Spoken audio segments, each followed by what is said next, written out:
Ребят, привет! Здравствуйте. Как настроение? Отлично. Ну, как известно, мы с вами на балу холостяков находимся. Ты холостяк? Да. Я холостяк. Как познакомился со своей спутницей? Мы познакомились давно, еще на курсы вместе ходили по журналистике. Вот.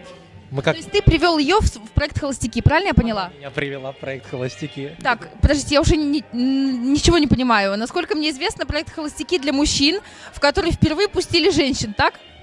Да, но здесь немножко наоборот, здесь она меня привела. Я пригласила Дениса быть моим партнером, поскольку я замужем, и мне муж разрешил выбрать партнера только нашего знакомого. Холостяка. Денис — это друг нашей семьи, поэтому как бы муж одобрил, и у нас чисто партнерские отношения. Дружеские. Да, отношения. дружеские. Ну тогда рассказывайте, как вы готовились, как проходили ваши репетиции по танцам, насколько долго все это было?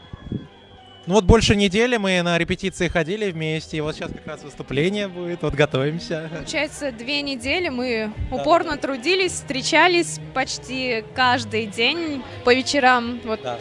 приезжал ко мне Денис в университет, мы репетировали. Надеемся, что все получится. Да. Прическу ты себе сама выбирала?